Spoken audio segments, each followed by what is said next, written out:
Erev Tov à tout le monde, très heureux de vous retrouver. Donc, on a conclu hier, même si je vais encore revenir un tout petit peu dessus, la Mishnah 15, dans laquelle, eh bien, le dernier enseignement que nous avions vu de Shammai dans cette Mishnah était Heve mekabel et kol ha'adam besever panim yafot, de recevoir tout individu besever panim yafot avec un visage ouvert et agréable. Et hier, nous nous étions arrêtés en premier lieu sur l'importance fondamentale de sever panim yafot au niveau de quelqu'un, c'est-à-dire le Talmud nous dit il vaut mieux donner la blancheur de ton sourire plutôt qu'un bon verre de lait. Alors bien sûr, le mieux c'est de donner les deux à la fois. Et le Talmud nous avait dit qu'on peut avoir le cas d'un enfant qui donne à son père toutes sortes de bonnes choses à manger. Et cet enfant pense il fait tout comme il faut. D'ailleurs, on va le traduire aujourd'hui d'une manière différente. Il est là, il paye des vacances, il fait même voyager papa éventuellement en business et maman en business class. Et super, il leur paye, mais comme on dit un peu légèrement français, il les calcule pas. C'est-à-dire, il est là, allez, venez, etc. Et il ne leur montre pas l'intérêt qu'il porte réellement à eux, il ne prend pas le temps de leur sourire, il ne prend pas le temps de s'investir réellement par rapport à eux.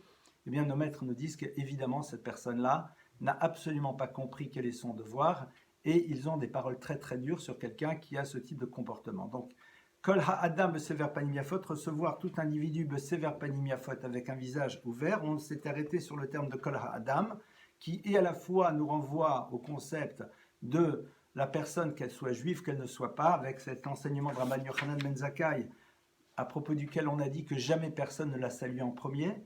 Il était celui qui saluait tout le monde en premier, même la personne qui balayait le marché, eh bien c'était lui qui le saluait en premier, alors que c'était un maître de tout premier plan et qu'il avait des responsabilités écrasantes qu'il devait assumer.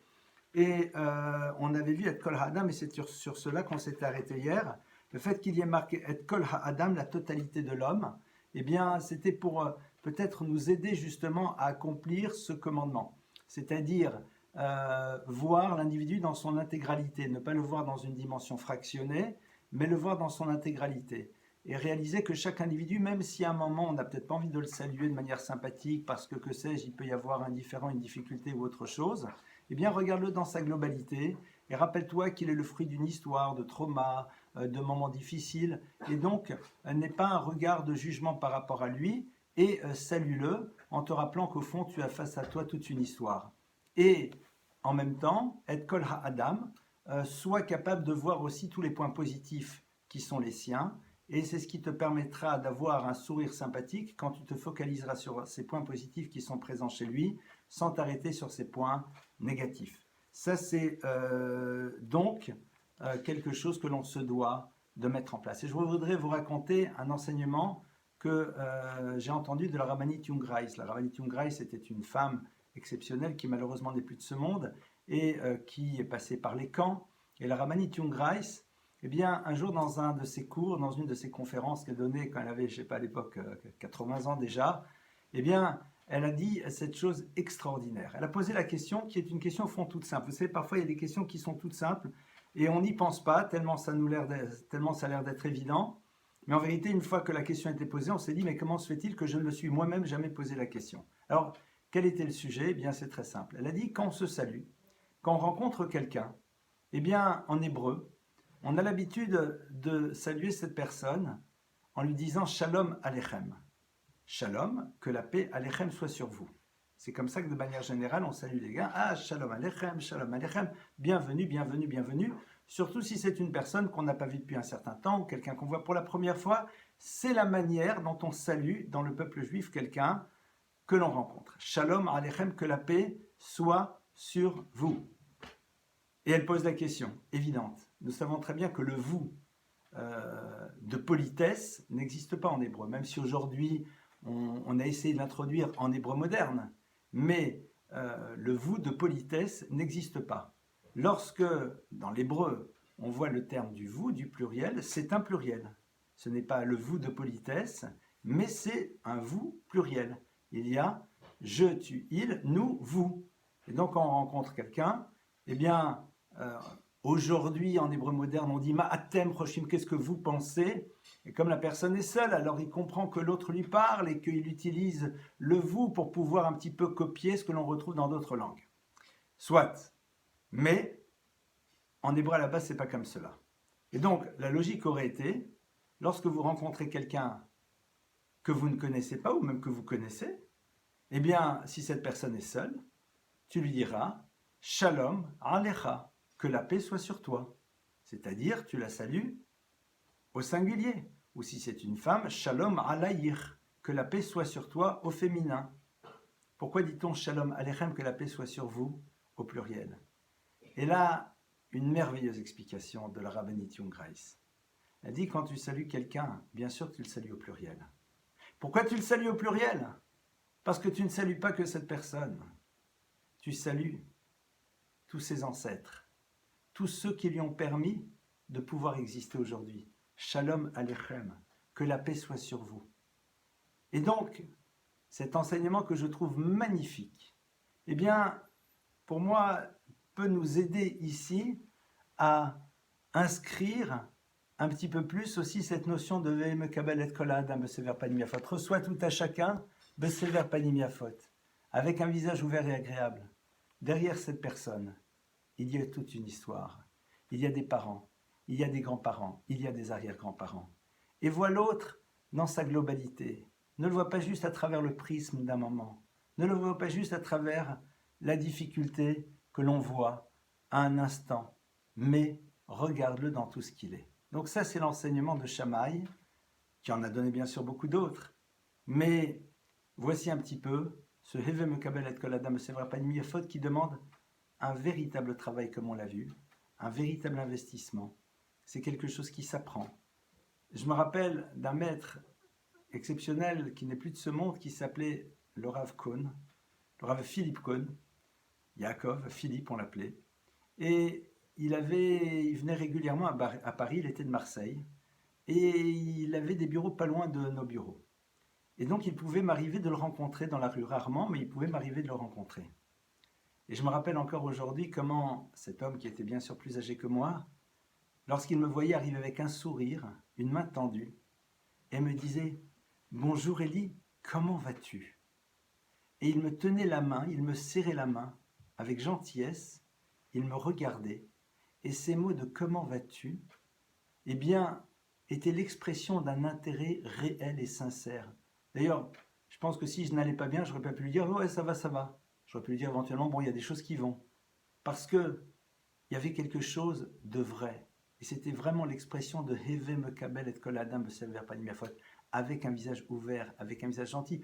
Au moment où tu le salues, il faut que cette personne se rende compte, pardonnez-moi, que tu salues cette personne et exclusivement elle, que tu es tourné vers elle. Ça va prendre 15 secondes. Bonjour, comment allez-vous? Ça me fait plaisir de vous voir, bienvenue. Combien de temps ça a pris? Bonjour, comment allez-vous? Ça me fait plaisir de vous voir, bienvenue. Regardez, 5 secondes, même pas. Je parle peut-être un peu vite. 6, 7, 8. Et ça peut changer la journée de quelqu'un.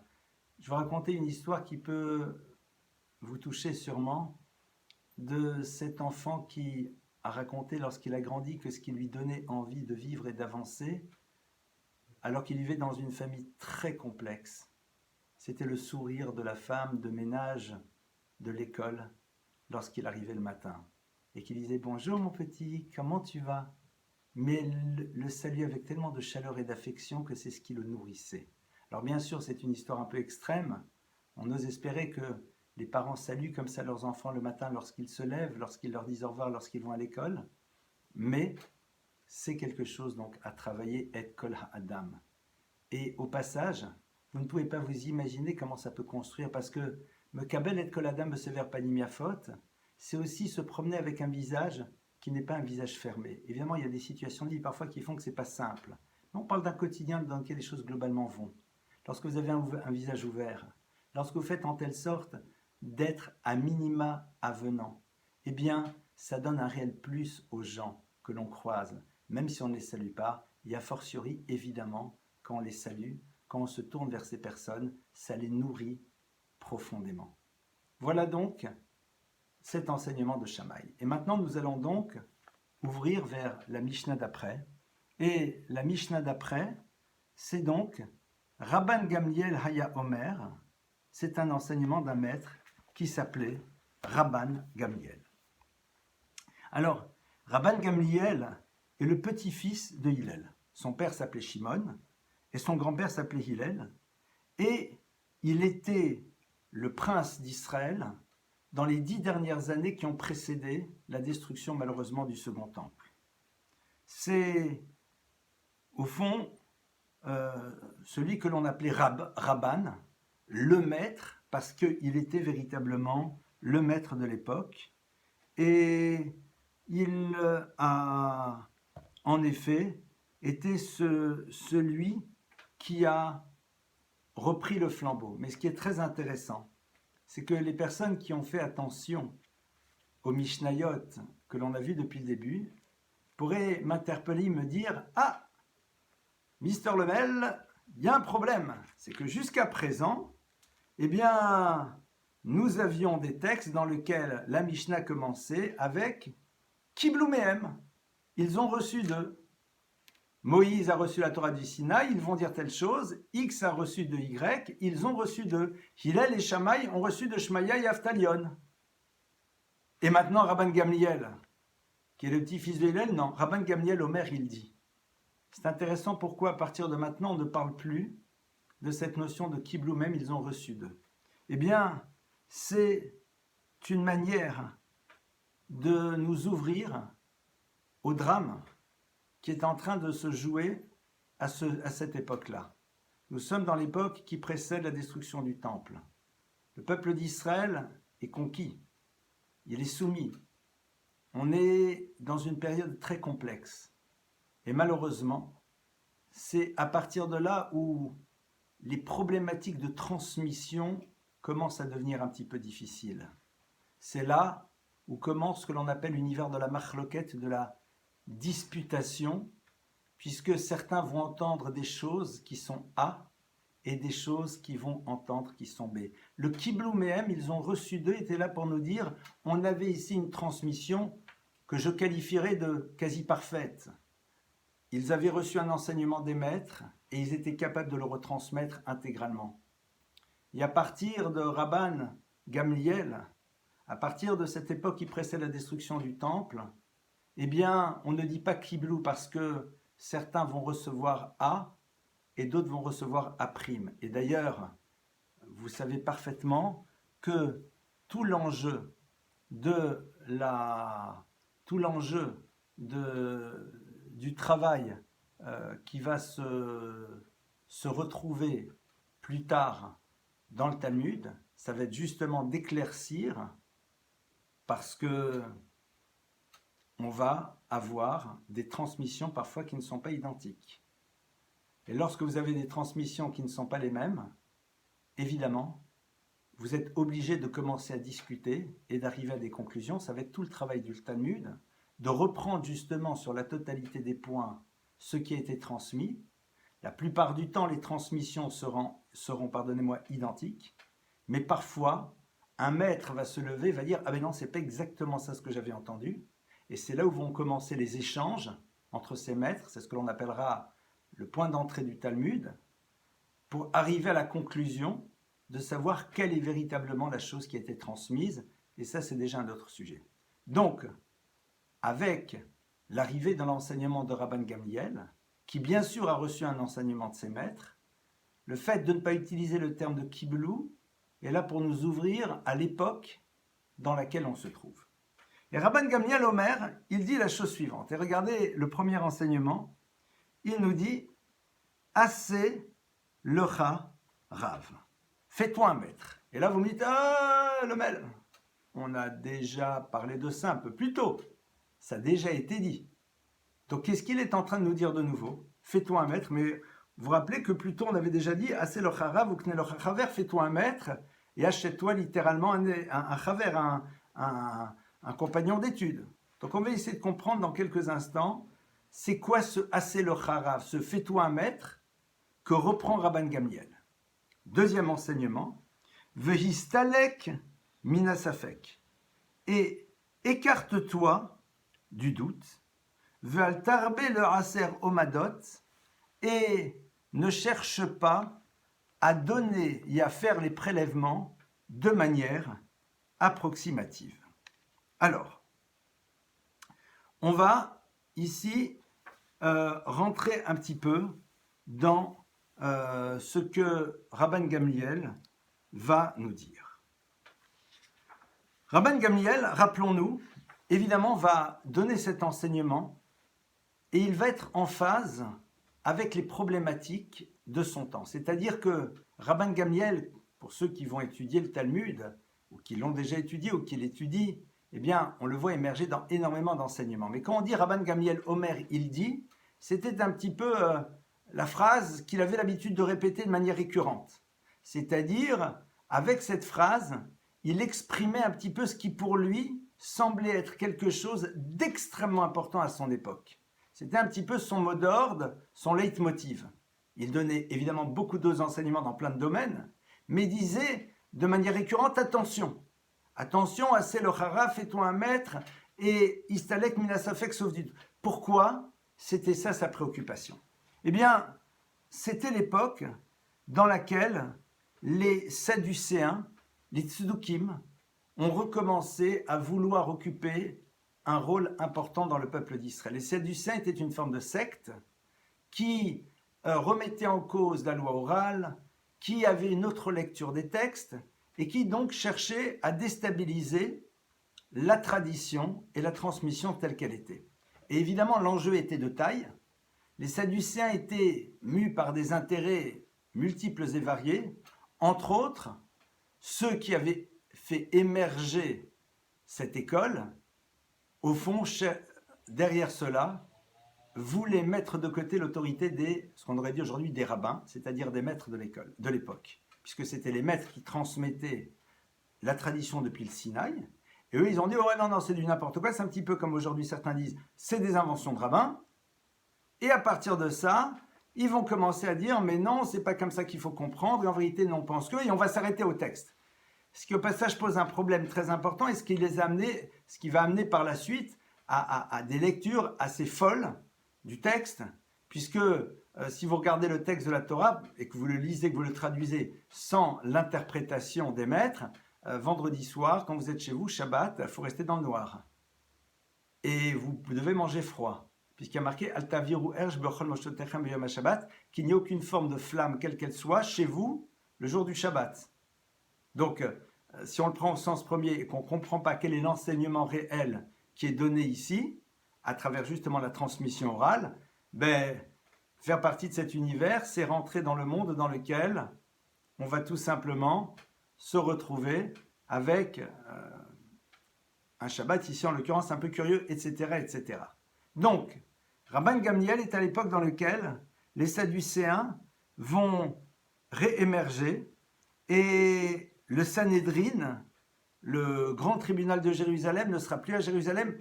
Il va y avoir une forme de déstabilisation majeure au niveau de la transmission et surtout au niveau de l'autorité des maîtres. Et évidemment, Rabban Gamliel, qui était le Nassi, qui était le prince, il a parfaitement compris l'enjeu.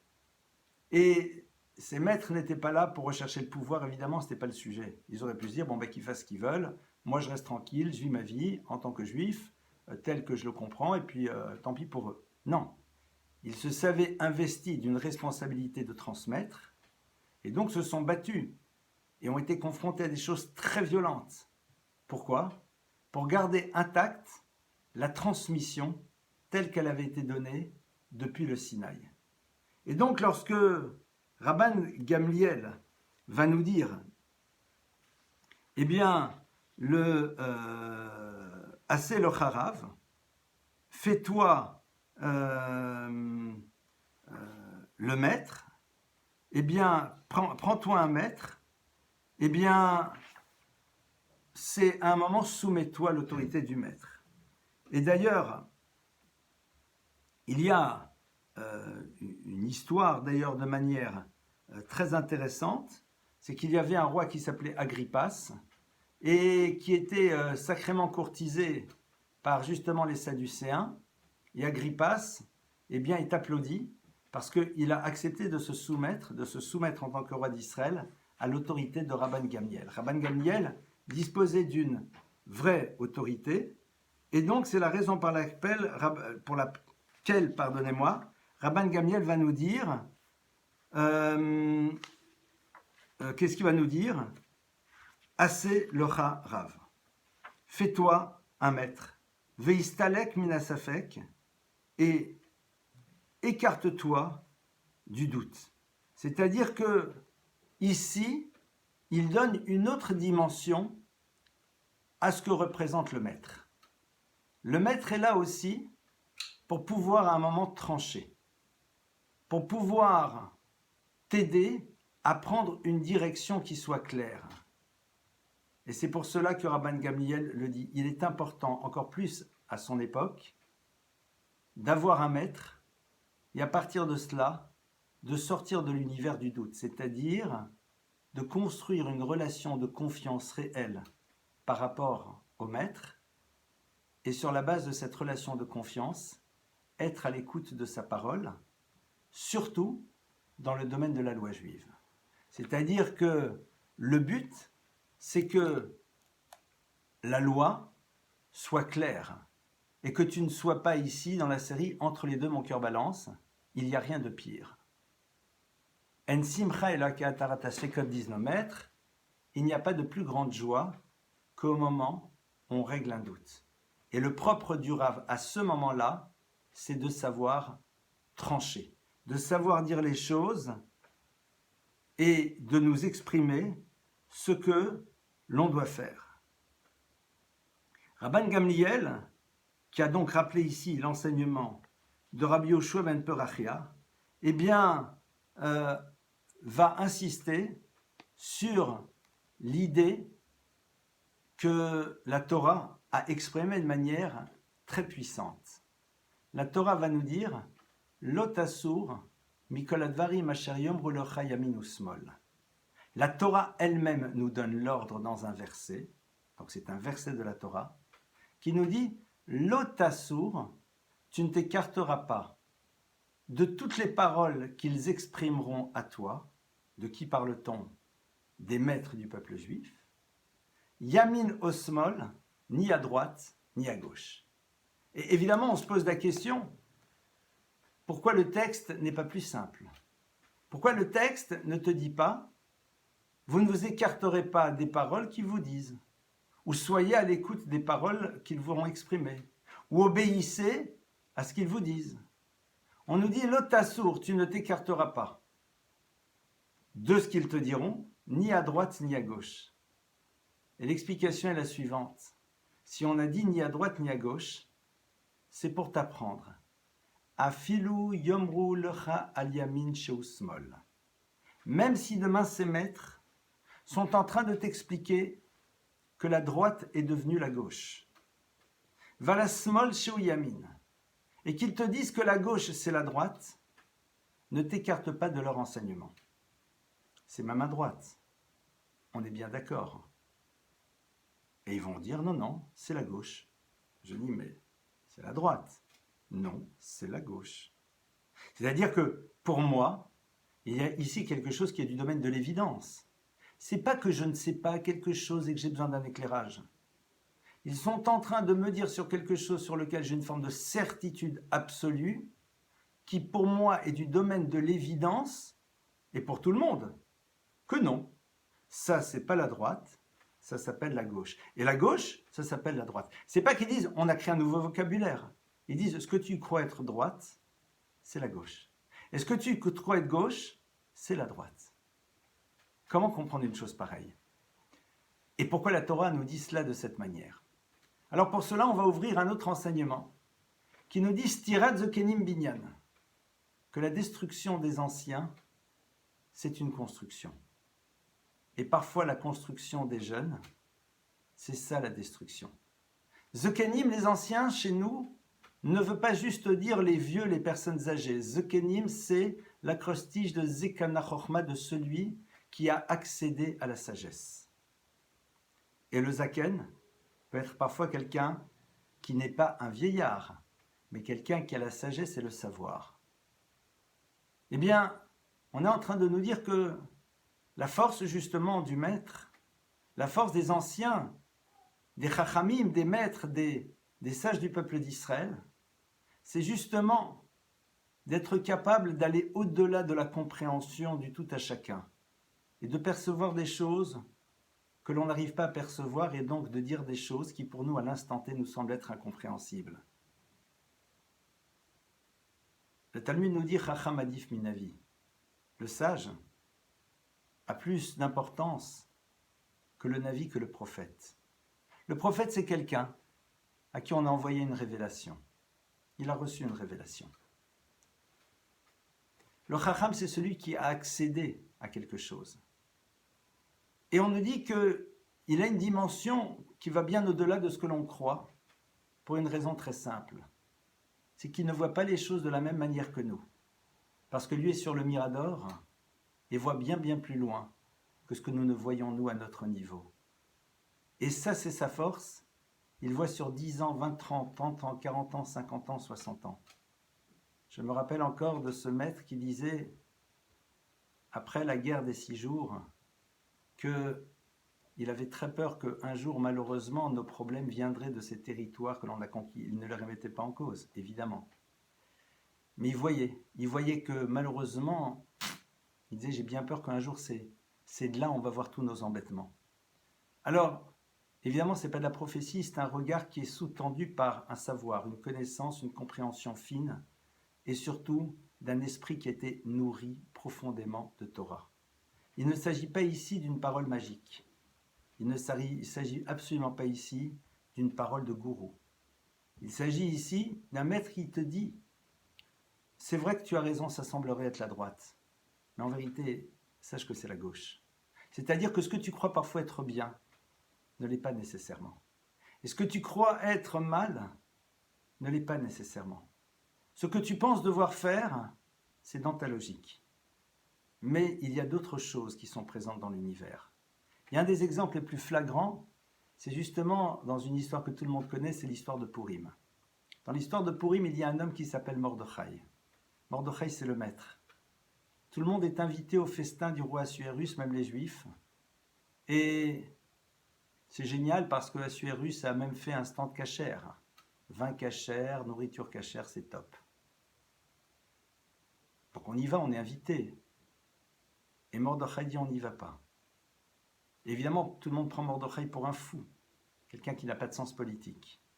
Mordechai sait très bien que dans ce festin, on va sortir à un moment les ustensiles du temple, et que personne n'aura le courage de se lever et de partir, en voyant que les ustensiles du temple sont montrés en exposition, voire même utilisés pour le festin.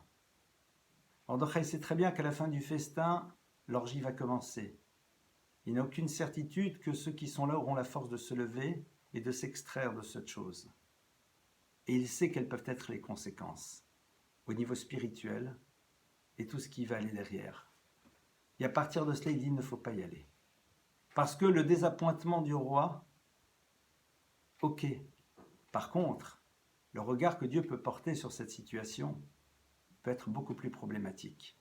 Tout le monde se moque de Mordechai. Tout le monde le regarde comme étant l'imbécile de service qui n'a rien compris aux choses, alors que tout le monde, les présidents, n'est-ce pas, ont tout compris. Et donc ils vont. Et dit le Talmud, quand ils s'installent au festin, c'est à ce moment-là où le décret divin de ce qui va se passer se met en place. Et si ce n'est cette intervention de Esther qui ramène le peuple d'Israël à faire un retour profond à Dieu, eh bien, l'histoire aurait été légèrement plus complexe. C'est un des exemples, parmi tant d'autres, de ce que veut dire assez le Harav.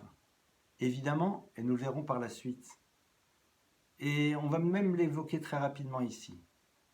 Nos maîtres disent que si ton Rav est à l'image d'un ange de Dieu, prends-le comme Rav, sinon ne le prends pas.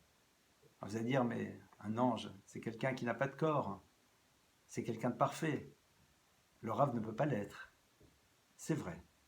Il ne peut pas l'être, mais il tend vers cette perfection, mais où se situe entre autres la comparaison? Le Malach Hashem, l'ange n'est là que pour remplir sa fonction. Ce qui l'intéresse, c'est tout simplement de faire ce que Dieu lui a demandé, et pour lui, il n'y a rien d'autre qui compte dans l'existence. Ce maître vers lequel tu vas devoir te tourner, eh bien, un des éléments qui te permettront de déterminer le fait que tu vas être à l'écoute de sa parole, c'est le fait. Que tu te rends compte qu'il n'est qu'au service de ses responsabilités. Il n'est là que pour pouvoir remplir son rôle. Il ne cherche pas à s'approprier quoi que ce soit. Son but ultime, c'est de remplir la mission qui est la sienne, et quelque part son histoire n'a de sens qu'à travers cette mission qu'on lui a demandé d'assumer et qu'il cherche à assumer le mieux possible. Évidemment, il y aurait d'autres choses à dire, mais c'est juste une ouverture pour un petit peu mieux comprendre ce concept. Bezrat Hashem, on se retrouvera demain pour la suite, et je vous attends pour un autre cours maintenant qui va avoir lieu sur un autre lien sur la notion de la relation à l'autre dans la tradition juive. Je vous dis Laïla Tov, je réalise que j'ai pris 3 minutes de trop, j'en suis désolé pour la personne qui prend la suite, vraiment toutes mes excuses, et Kol Tov à tout le monde, Laïla Tov, qu'on ait de très bonnes nouvelles les uns des autres.